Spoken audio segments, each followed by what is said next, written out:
Assalamualaikum warahmatullahi wabarakatuh. Alhamdulillahirabbil alamin. Selamat berjumpa lagi para mahasiswa dengan saya Dr. Andes Muhammad Jalari SEMM, dosen mata kuliah Sistem Informasi Manajemen ya. Pada pertemuan kali ini kita akan membahas tentang sistem informasi berbasis komputer ya. Oke, kita lanjutkan. Di sini ada pengertian suatu sistem. Apa yang dimaksud dengan sistem? Ya, adalah kumpulan elemen-elemen atau komponen-komponen atau subsistem-subsistem yang saling berintegrasi dan berinteraksi untuk mencapai suatu tujuan tertentu. Nah, ini adalah pengertian dari sistem itu. Jadi sistem mempunyai suatu karakteristik atau sifat yang tertentu. Seperti elemen, ada batasan sistem, ada lingkungan sistem, ada penghubung, ada masukan, input itu ya, pengolah, proses, keluaran, output, dan tujuan atau yang disebut goal.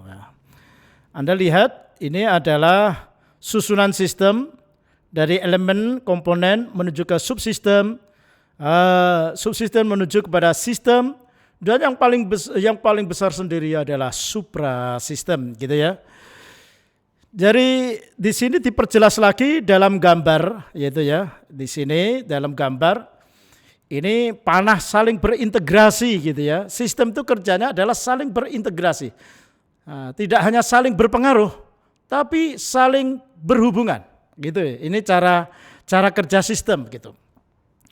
Contohnya umpama saja lampu ini adalah yang tepat berpengaruh atau berhubungan dengan saya. Nah, mahasiswa akan menjawab dua pertanyaan. Ini adalah yang benar, lampu berhubungan dengan dosen atau lampu berpengaruh pada dosen. Kalau berpengaruh itu berarti adalah satu arah ke bawah. Tapi kalau berhubungan adalah panahnya dua. Ya gitu. Yang benar di sini adalah lampu berpengaruh. Jadi hanya satu arah saja. Nah, kalau saya kembalikan kepada cara kerja sistem, itu tidak hanya berpengaruh. Itu adalah saling berhubungan dan saling berintegrasi, gitu ya. Ini cara kerja sistem. Ini karakteristiknya sistem ini ada di sini, ada input, output, dan output gitu ya. Ada input, proses, dan output ini ya. Bisa ya. Di sini Anda lihat di sini ada input, proses, output itu. Seperti dalam rumus produksi itu kan begitu ya. Ada input, proses, dan input. Banyak saja produksi roti, inputnya itu ada mentega, telur, dan sebagainya ya. Terus diproses itu di oven, outputnya menjadi roti. Demikian juga di dalam suatu sistem seperti itu cara kerjanya gitu ya. Di sini dijelaskan yaitu sebuah sistem memiliki sistem yang lebih besar, tadi disebutkan di atas tadi, yaitu suprasistem. Suprasistem dimungkinkan memiliki sistem yang lebih besar sehingga dinamakan supra dari suprasistem gitu ya. Di sini sebagai contoh sistem komputer memiliki subsistem perangkat lunak yang disebut software ya. Ini bukan asing lagi, mahasiswa sudah melakukan. Ini saya hanya mengingatkan saja ya. Terus ada lagi subsistem perangkat keras disebut hardware dan subsistem pengguna disebut brandware. Subsistem hardware terdiri dari subsistem piranti input, piranti proses, dan piranti output gitu ya.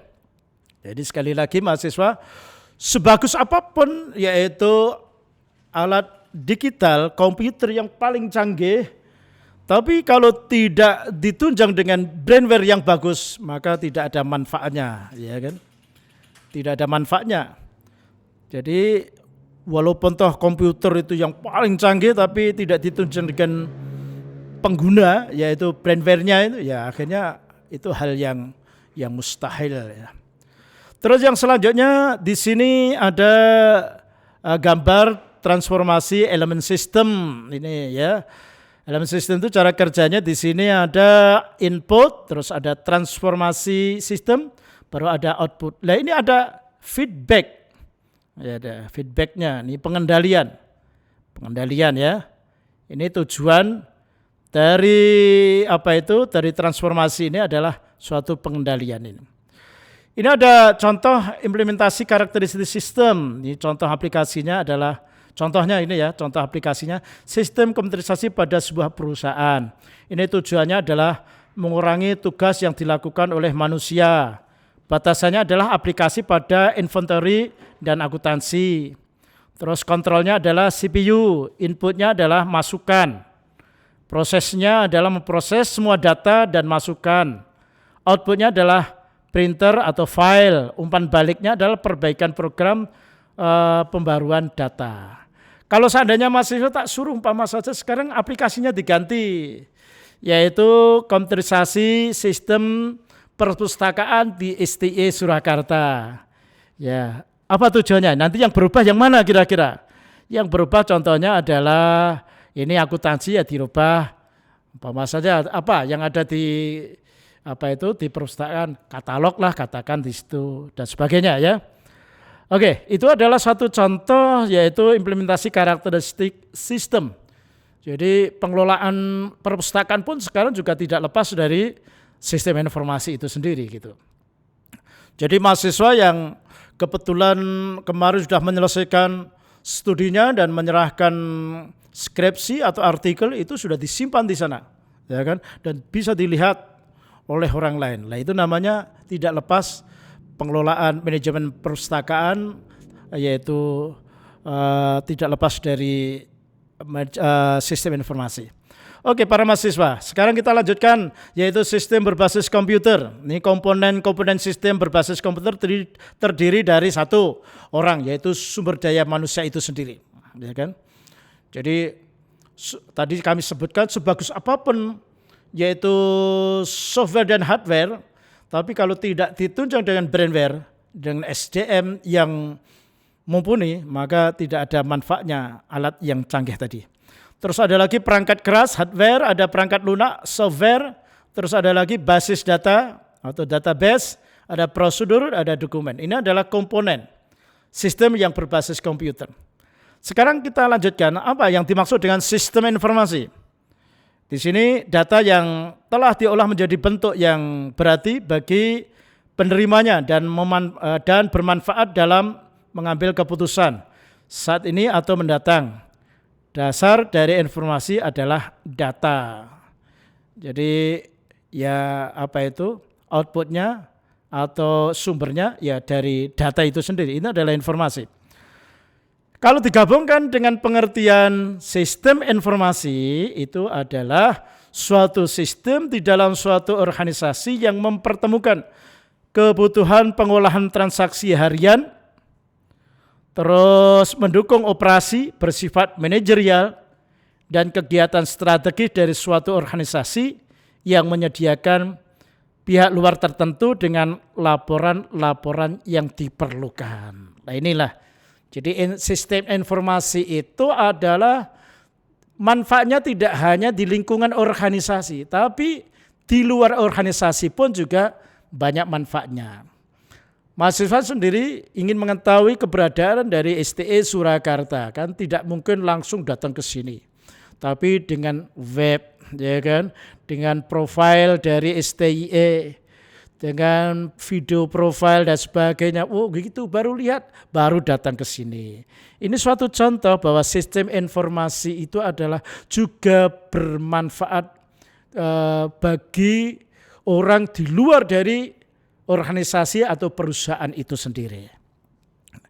Terus berikutnya adalah sistem informasi mempunyai suatu kualitas yang disebut kualitas informasi. Kriterianya adalah akurat, tepat waktu, dan relevan. Wah itu ya. Akurat itu apa? Akurat itu adalah informasi harus tidak bias, ya kan? Atau menyesatkan dan bebas dari kesalahan. Artinya ditunjang dengan data-data yang akurat. Kan banyak sekarang dengan era digitalisasi yang namanya orang awam membedakan ini adalah berita yang benar atau berita hoax. Ini seakan-akan tidak tahu gitu ya. Makanya di sini adalah akurat itu adalah ditunjang dengan suatu data yang lengkap, yang valid gitu ya. Terus kriteria kualitas informasi berikutnya lagi yaitu tepat waktu. Yang berarti informasi yang sampai kepada penerima tidak boleh terlambat. Gini ya. Harus sampai tujuan waktu yang sudah diharapkan, ya kan? Jadi kalau umpama saja kalau informasi diterima oleh orang lain, oleh pelanggan terlambat, berarti ini adalah pelanggan atau orang lain mengatakan bahwa ini adalah dikelola yang tidak profesional. Padahal tuntutan dari pelanggan atau orang lain adalah perusahaan itu mengelola suatu perusahaannya secara profesional, gitu ya. Jadi kalau tidak profesional, akhirnya apa yang terjadi? Yang terjadi adalah akan ditinggalkan oleh pelanggan, oleh orang lain, oleh relasinya. Yang rugi siapa? Ya perusahaan itu sendiri. Suatu contoh, umpama saja ya, suatu contoh. Orang Barat itu kalau dia mau janjian dengan relasinya atau mitra kerjanya, katakan jam 8, dia jam 7.30 sudah ada di tempat. Itu adalah budaya orang-orang Eropa gitu. Jadi begitu dia sudah jam 8 sudah ketemu, sudah ada. Tapi jangan coba-coba kalau orang Eropa itu adalah janjian jam 8, dia datang jam 8:15. Dia akan mendapatkan suatu kondite yaitu tidak profesional, ya kan, dan tidak bisa dipercaya, lama-lama akan ditinggalkan oleh pelanggannya atau ditinggalkan oleh mitra kerjanya. Coba kalau di Indonesia, ya kan, di Indonesia biasanya menggunakan budaya jam karet gitu ya. Kita diundang jam 8, kadang-kadang jam 8.30 baru datang, ya. Sampai orang Barat menyindir kepada kita, hai orang-orang Eropa, kalau Anda mau berbisnis dengan orang Indonesia, terlambat setengah jam masih dikatakan tepat waktu.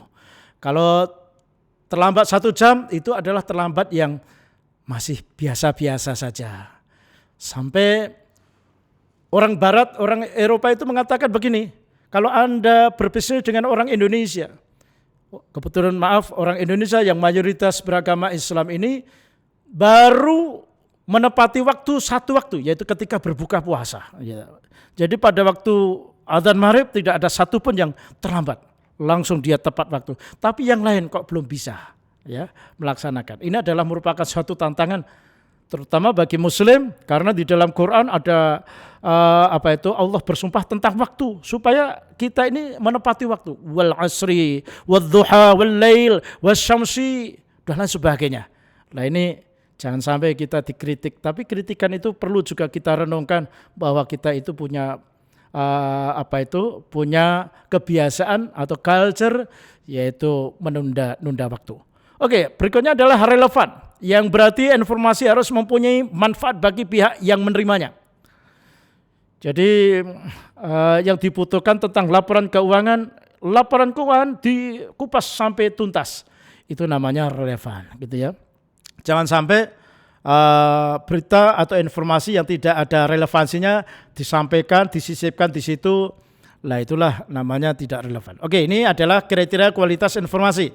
Berikutnya ada sistem informasi berbasis komputer. Ini ada kegiatan bisnis makin meningkat dan rumit, yaitu adanya globalisasi ekonomi, adanya AFTA, ada MEA dan sebagainya. Ini adalah merupakan suatu bukti bahwa sekarang itu dunia sudah sangat cepat sekali, ya kan. Jadi katakanlah termasuk tidak hanya pada suatu dunia bisnis, tapi di dunia pendidikan juga begitu. Sekarang umpama saja perguruan tinggi ternama di dunia adalah Harvard University, ya kan. Dengan adanya AFTA, MEA dan sebagainya, kemungkinan besar Harvard juga akan mendirikan perguruan tinggi di kota Solo dan sebagainya. Mampukah kita bersaing? Mampukah dengan SDM yang sekarang ada itu mampu bersaing? Nah ini yang perlu kita pertanyakan. Nah, ini adalah suatu contoh bahwa dampak dari globalisasi itu menyangkut pada ekonomi dan lainnya gitu ya. Ada persaingan dunia. Jadi kompetitornya bukan hanya lokal tapi termasuk dunia. Terus adalah kebutuhan teknologi yang handal, batas waktu semakin singkat, kendala-kendala sosial, ada tuntutan pelayanan praktis dan cepat saji. Ya, sekarang banyak orang yang pengennya adalah cepat saji gitu ya. Terus ada kemampuan komputer semakin baik tentang kecepatan, kapasitas, repetitif, input yang pasti, output yang akurat, keamanan proses dan dokumentasi. Ini adalah sistem informasi berbasis komputer yang sekarang ini adalah sedang berjalan ya. Oke. Terus ini ada sistem informasi yaitu tentang keuntungan penggunaan sistem informasi. Ini ada poin 1 sampai yang terakhir ya, yaitu penggunaan sistem informasi berbasis komputer dalam sebuah organisasi atau perusahaan memiliki manfaat berupa keuntungan-keuntungan seperti dapat meningkatkan keuntungan perusahaan, mengurangi biaya bisnis. Coba kalau pakai SDM banyak, berapa yang harus untuk gaji. Tapi dengan membeli alat itu, sistem itu sekali mahal, tapi akan digunakan sampai selamanya, sampai tidak terbatas. Yang terakhir sampai kepada kapasitas lebih banyak atau besar. Saya kira itu para mahasiswa yang kami sampaikan, yaitu kita baru saja belajar tentang sistem informasi berbasis komputer. Untuk file berikutnya mahasiswa bisa membaca sebagai penguat pendorong dari materi yang kami sampaikan. Gitu aja. Mungkin kalau ada mahasiswa ingin bertanya nanti lewat Google Classroom atau mungkin lihat WA Group dan sebagainya. Gunakan grup ya, jangan japri gitu ya. Itu aja kami sampaikan mahasiswa. Sampai jumpa lagi dengan acara dan gelombang yang sama. Wassalamualaikum warahmatullahi wabarakatuh.